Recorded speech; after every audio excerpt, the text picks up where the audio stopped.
Akkam jirtu maatii Alidaan Tiyuub gorsoota jaalalaa barnoota jaalalaa yeroo garagaraa viidiyoodhaan isin bira qaqqabsiisa. Gorsoota jaalalaa garagaraa hordofuudhaaf Alidaan Tiyuubiin immoo subscribe godhaa. Yeroo baay'ee subscribe gochuu irratti maaliif waliin deeggarre laatanu? Hanga ammaa dhugaa dubbachuuf hanga viidiyoo nuti hojjetaa jirruu fi odeeffannoo nuti isin bira qaqqabsiisaa jiruun subscribein keenya hedduu xiqqoodha. Kanaafuu maalu baay'ifadhaatii subscribe yookaan maamiila nu ta'a jechuu jaallanna. Wantoota dhiirri dubartii irraa barbaadu maali kan jedhu kunooti.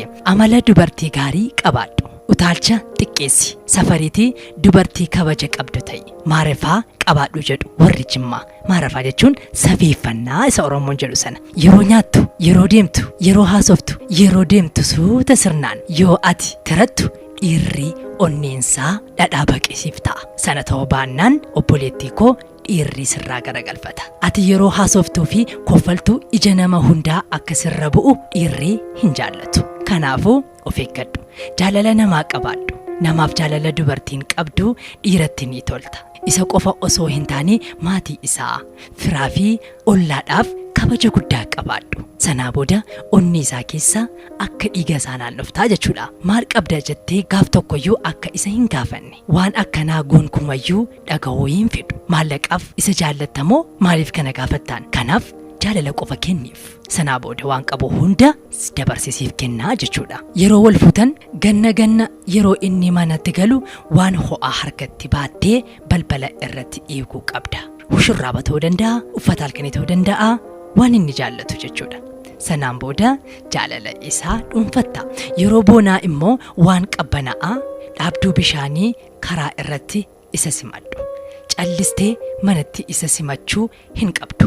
Itti maramtee yoo xiqqaate yeroo 5 dhungadhuun asiif achi gaggaragalchi jechuudha. Sababa kamiifuu sagalee kee ol kaastee itti hin iyyin. Dadhabina isaa hiriyaa kees ta'ee maatii keetti hin himin. Isa dhiirota kamiinuu waliin dorgomsiisin. Jireenya dhiirota biraa hin beektu kan isaa malee jechuudha. Kanaaf innati fuulleetti yaadduu isa bira caalaa jiraachuu danda'aati kan namoota biroo gonkumaan dorgomsiisin. Rakkoo hiriyoota dhiiraa isaaf hin cinqamin. Dhukkuba isaanii kan dhukkubsattu isa qofa ta'uu qaba. Sana ta'uu baannaan inaaffaan xiqqoo dhufuu dandeessi jechuudha. Isa jaallattee akka itti heerumte hin dagatin. Ati hojjettuu yookaan waan biraa miti. Itti gaafatamaa haadha manummaa kee ba'aadhu. Walquunnamtii saalaa sobdee akka waan si dhukkubu taatee hin naadin. Akka inni barbaade ta'eef osoo itti hin heerumin dura dhiira biraa waliin walquunnamtii saalaa gooteetta yoo ta'e kan isaa waliin hin madaalin. Amma kan isa durii waliin waan hin madaalamneef. Hiriyoota isaa duratti deebii ittiin deebisin.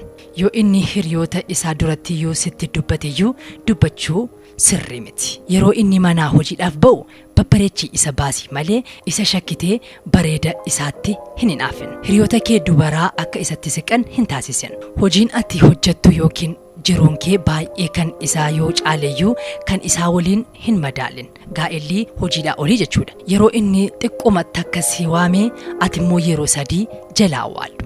Yeroo inni si waamu ookoo, abbaa koo, jaalallee koo jedhiitii jalaa awwaallu. Onneensaa dhadhaa taati. Yeroo gabaa yookiin suuqii deemtu surree, tisheertii, boodii, paantii fi kan kana fakkaatan bitii fi gali.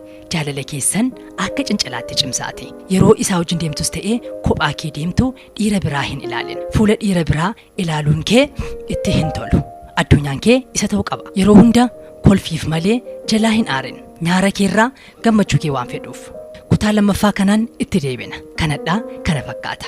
Alidaaniin immoo subscribe godhaa. Alidaan Tiyuubiin jechuudha. Like, share gochuudhaan hiriyoota keessan bira qaqqabsiisaa. Viidiyoo biraa qabannee dhufna. Nagaatti.